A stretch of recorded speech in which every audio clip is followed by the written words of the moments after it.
ಅಕ್ಕ, ನಂಗೆ ಮಾವಿನ ಸೀಕರಣೆ ಅಂದರೆ ತುಂಬ ಇಷ್ಟ. ಆದ್ರೆ ಯಾರೋ ಹೇಳಿದ್ರು ಸೀಕರಣೆ ತಿಂದರೆ ಶುಗರ್ ಜಾಸ್ತಿ ಆಗತ್ತಂತೆ. ಅದಕ್ಕೆ ನಾನು ಬರೀ ಮಾವಿನನ್ನೇ ತಿಂತೀನಿ. ಬರೀ ಮಾವಿನ ತಿಂದ್ರು ಶುಗರ್ ಜಾಸ್ತಿ ಆಗುತ್ತೆ ಕಣೆ, ಗೊತ್ತಿಲ್ಲ ನಿನಗೆ? ರೀ, ಸ್ವಲ್ಪ ಸುಮ್ಮನೆ ಇರ್ರಿ. ತಿನ್ಬೇಕು ಅನ್ಸ್ತಾ ತಿನ್ಬೇಕು, ಹಾಗೆಲ್ಲ ಉಪದೇಶ ಹೇಳ್ಕೊಂಡು ಬರಬಾರ್ದು. ಹೌದಲ್ವಾ? ಉಪದೇಶ ಏನಿದ್ರು ಬೇರೆಯವ್ರಿಗೆ, ನಮಗಲ್ಲ. ತಿನ್ನ.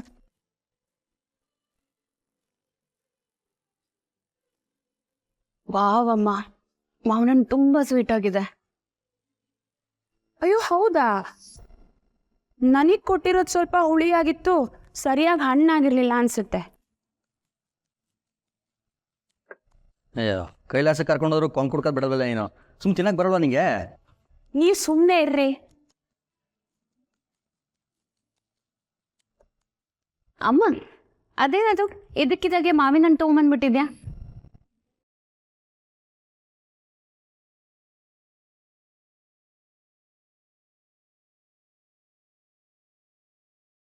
ಅಯ್ಯೋ ತಂದಿದ್ದಲ್ಲ ಕಣೆ, ಯಾರೋ ಒಬ್ಬ ಡೆಲಿವರಿ ಬಾಯ್ ತಂದು ಕೊಟ್ಟು ಹೋದ. ಯಾರ್ದೋ ಮನೆಗೆ ಕೊಡಬೇಕಾಗಿತ್ತು, ನಮ್ಮ ಮನೆಗೆ ಕೊಟ್ಟು ಹೋದ.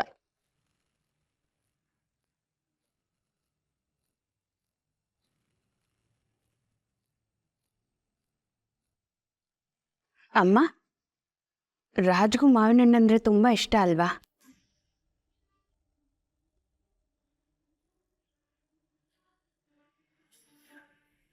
ತುಂಬ ಇಷ್ಟ.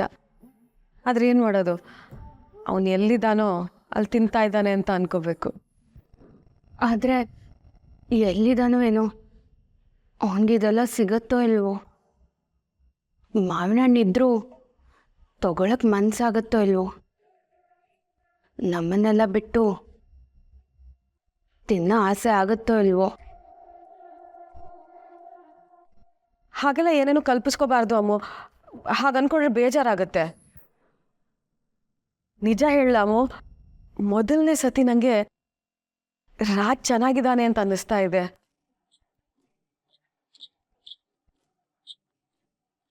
ಅವನು ಎಲ್ಲಿದ್ದಾನೋ ಅಲ್ಲೇ ಖುಷಿಯಾಗಿದ್ದಾನೆ ಅಂತ ಅನ್ನಿಸ್ತಾ ಇದೆ. ರಾಜ್ ಎಲ್ಲಿದ್ದಾನೆ ಅಂತ ಅಪ್ಪ ಏನಾದರೂ ಹೇಳಿದ್ರಾ? ನಿಮ್ಮ ಅಪ್ಪಂಗೆ ರಾಜ್ ಎಲ್ಲಿದ್ದಾನೆ ಅಂತ ಗೊತ್ತಿಲ್ಲ, ಇನ್ನು ನನಗೆ ಹೇಳ್ತಾರಾ? ಮತ್ತೆ ಮೂರ್ತಿ ಅಂಕಲ್ ಹತ್ರ ಆದರೂ ಕೇಳಬೇಕಿತ್ತು. ನೀನು ಸ್ವಲ್ಪ ಒತ್ತಾಯ ಮಾಡಿ ಕೇಳಿದ್ರೆ ಹೇಳ್ತಾರಮ್ಮ. ನೀನು ಟ್ರೈ ಮಾಡಿಲ್ಲ ಅನ್ಸುತ್ತೆ ಅಷ್ಟೇ.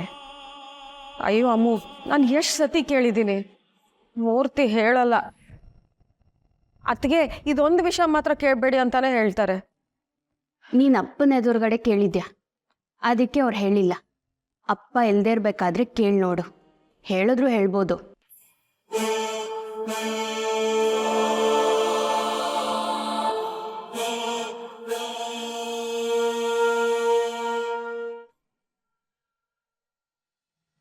ಮಹೇಶ್ ಸರ್, ಮಹೇಶ್ ಸರ್,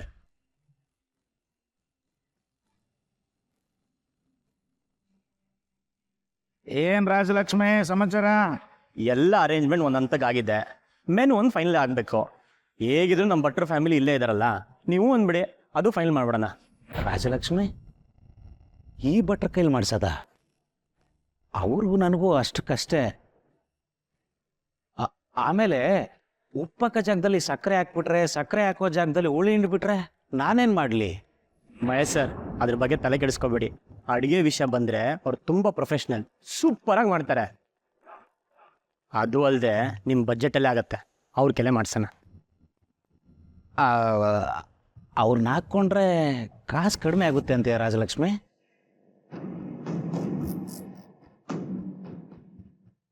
ಹಂಗಿದ್ರೆ ಬೇಕಾದ್ರೆ ಒಂದು ಕೈ ನೋಡುವ. ಅವ್ರಿಗೂ ನನಗೂ ಅಷ್ಟೇನು ತೊಂದರೆ ಇಲ್ಲಪ್ಪ, ಚೆನ್ನಾಗೇ ಇದ್ದೀವಿ.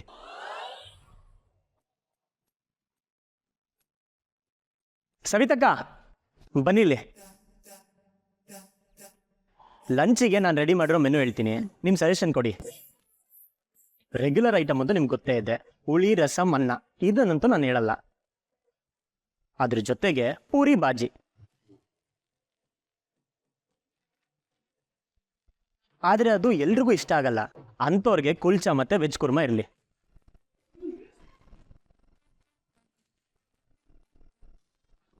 ಹಾಗೆ ಒಂದು ಸಾದಾ ಪಲಾವು ಮತ್ತು ಕಾಶ್ಮೀರಿ ಪಲಾವ್. ರಾಜಲಕ್ಷ್ಮಿ ಒಂದು ನಿಮಿಷ ನಾವೇನು ಮದುವೆ ಮಾಡ್ತಾ ಇದೀವೋ ಇಲ್ಲ ಊರಬ್ಬ ಮಾಡ್ತಾ ಇದೀವೋ? ಮದುವೆಗೆ ಪೂರಿ ಬಾಜಿ ಯಾಕೆ ಬೇಕು? ಅದೇನು ಬೆಳಿಗ್ಗೆ ತಿಂಡಿಗ ಅಲ್ಲ ತಾನೆ? ಅದು ಸಾಲದು ಅಂತ ಕುಲ್ಚಾ ಕುರ್ಮ. ಅಯ್ಯೋ ನನ್ನ ಕರ್ಮ, ಇದ್ಯಾವುದು ಬೇಡ. ಊಟ ಹೆಂಗಿರ್ಬೇಕು ಅಂದರೆ ಜನ ನಗ್ನಗ್ತಾ ಮನೆಗೆ ಹೋಗ್ಬೇಕು. ಈ ಮಹೇಶ ತುಂಬ ಚೆನ್ನಾಗಿ ಊಟ ಆಗ್ದ ಅಂತ ಮಾತಾಡ್ಕೋಬೇಕು.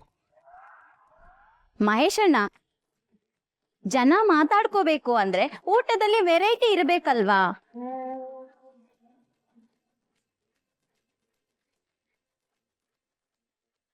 ಅಲ್ಲ, ನೀವೆಂತ ಬರೀ ಅನ್ನ ಸಾರು ಹಾಕಿ ಊಟನ ಮುಗಿಸುವ ಲೆಕ್ಕದಲ್ಲಿದ್ದೀರಾ ಮಾರಾಯರೆ? ಬರೀ ಅನ್ನ ಸಾಂಬಾರು ಅಂತ ಯಾರು ಹೇಳಿದ್ರು? ಜೊತೆ ಪಲ್ಯನೂ ಮಾಡೋಣ. ಪಲ್ಯ ಬೇಡ ಅಂತ ಯಾರು ಹೇಳಿದ್ರು ಮರೈತೆ ನಿನಗೆ? ಆಮೇಲೆ ಈ ಸ್ವೀಟು ಅಂತ ಕೇಸರಿ ಜಿಲೇಬಿ ಹಚ್ಕೊಳಕ್ ಹೋಗಬೇಡಿ.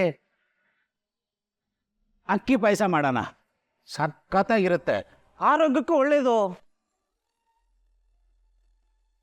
ಅಲ್ಲ, ಜಿಲೇಬಿಯಿಂದ ಏನ್ ಹಾಳು ಅಂತ? ಹೊಟ್ಟೆಗೆ ಹಾಳ ಅಥವಾ ನಿಮ್ಮ ಕಿಸೆಗ? ಅಯ್ಯೋ, ನಾನು ದುಡ್ಡಿನ ಮುಖ ನೋಡಲ್ಲ, ನನಗೆ ಬಂದರ ಆರೋಗ್ಯ ಮುಖ್ಯ. ಜಿಲೇಬಿ ಹಾಳಲ್ಲ, ಆದ್ರೆ ಪಾಯಸದಷ್ಟು ಒಳ್ಳೇದಲ್ಲ. ಪಾಯಸನೇ ಇರಲಿ, ಆದ್ರೆ ಸ್ವಲ್ಪ ತೆಳ್ಳಗಿರ್ಲಿ.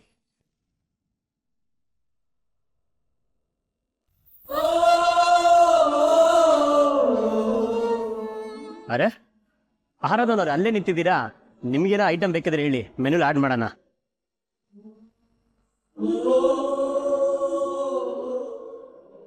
ನೀವು ಹಿಂಗೆ ಲುಕ್ ಕೊಟ್ರೆ ನನಗೇನು ಗೊತ್ತಾಗಲ್ಲ. ಇಂಥದ್ದು ಬೇಕು ಅಂತ ಬಾಯ್ಬಿಟ್ಟು ಕೇಳಿ. ಪ್ರತಿ ಹುಡುಗರಿಗೂ ಕನಸಿರುತ್ತೆ, ನನ್ನ ಮದುವೆ ಹಿಂಗೆ ಆಗಬೇಕು, ಊಟ ಹಿಂಗೆ ಇರಬೇಕು ಅಂತ. ಅದಕ್ಕೆ ಕೇಳ್ತಾ ಇದ್ದೀನಿ, ನಿಮ್ಗೇನೋ ಪರ್ಟಿಕ್ಯುಲರ್ ಆಗಿ ಇದೇ ಡಿಶ್ ಬೇಕಾದರೆ ಕೇಳಿ. ನನಗೇನು ಬೇಕಾಗಿಲ್ಲ.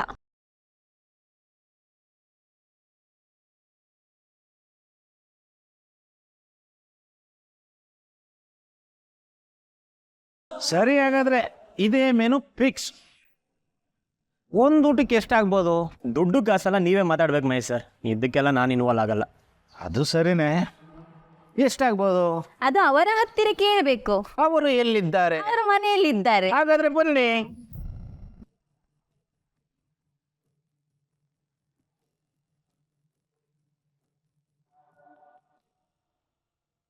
ನಾನು ನಿನ್ನ ಹತ್ರ ಸ್ವಲ್ಪ ಮಾತಾಡ್ಬೇಕು ಕಣಪ್ಪ.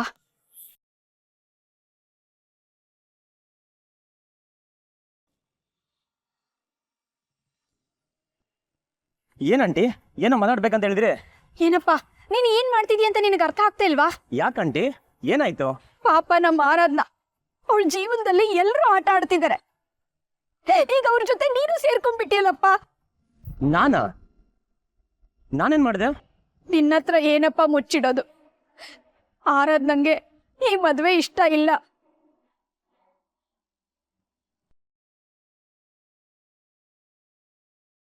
ಅದ್ರ ಮೇಲೆ ಮದುವೆ ಬಗ್ಗೆ ಪದೇ ಪದೇ ಮಾತಾಡಿ ಅವಳಿಗೆ ಬೇಜಾರು ಮಾಡ್ತಿದ್ಯಲ್ಲಪ್ಪ.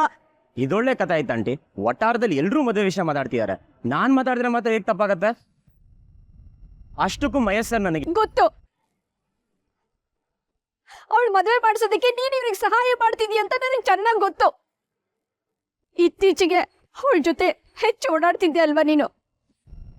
ಅವಳ ಭಾವನೆಗಳು ನಿನಗೆ ಅರ್ಥ ಆಗಲ್ವಾ?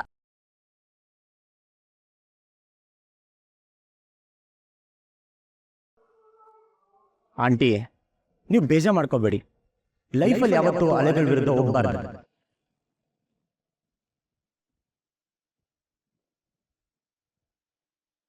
ಯುನೋ, ಒಂದೊಂದ್ಸರಿ ಅಲೆಗಳ ಜೊತೆನೆ ಹೋಗ್ಬೇಕು.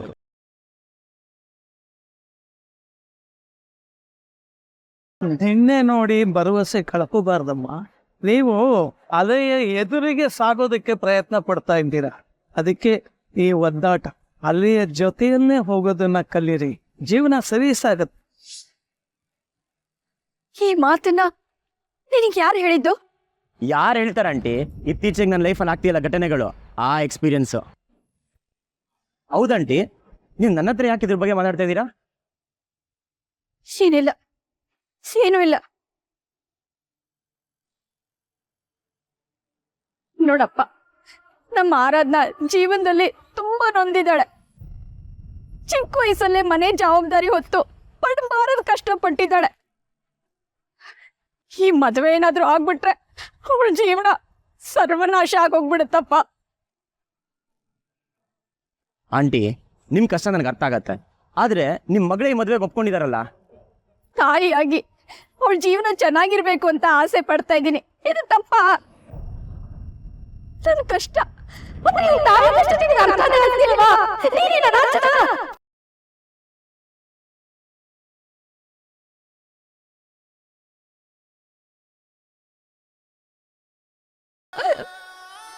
ದಯವಿಟ್ಟು ದಯವಿಟ್ಟು ಈ ವಿಚಾರದಲ್ಲಿ ನಮಗ್ ಸಹಾಯ ಮಾಡಪ್ಪ. ಹೇಗಾದ್ರೂ ಮಾಡಿ ಈ ಮದುವೆ ನಿಲ್ಲಿಸ್ಬಿಡಪ್ಪ.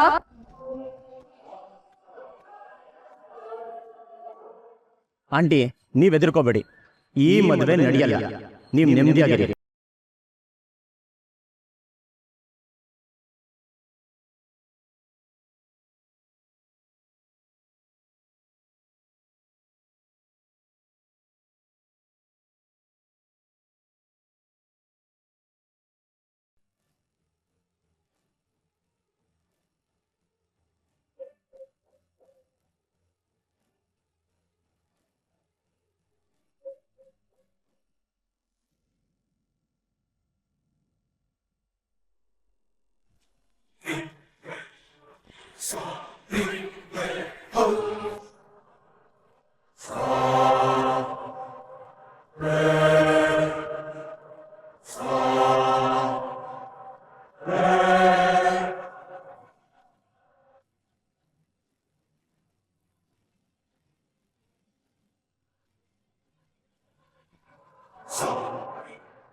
ಏನು ಮಾತಾಡ್ಸಿದ್ದೀರ? ನಾನೆಲ್ಲ ಕೇಳಿಸ್ಕೊಂಡಿದ್ದೀನಿ. ಕುಡ್ದಿಲ್ಲ ನಾನು, ಎಲ್ಲ ಕೇಳಿಸ್ಕೊಂಡಿದ್ದೀನಿ. ಅತ್ತೆಮ್ಮ, ಅದು ಅದು ಆಂಟಿ, ನೀವೇ ಗಾಬರಿ ಆಗ್ತೀರಾ? ನೀವು ಗಾಬರಿ ಆಗ್ತಿರೋದು ನೋಡ್ತಿದ್ರೆ ಏನೋ ನೀವು ಬಂದು ನನ್ನ ಮದುವೆ ನಿಲ್ಸೋನ ಥರ ಇದೆ. ಅಂಥದ್ದೇನಿಲ್ವಲ್ಲ? ಅಂಥದ್ದೇನಿಲ್ಲ ಬ್ರೋ. ನೀವು ಮದುವೆ ನಿಲ್ಸೋದ್ರ ಬಗ್ಗೆನೇ ಮಾತಾಡ್ತಾ ಇದ್ರಿ ಅಲ್ವಾ?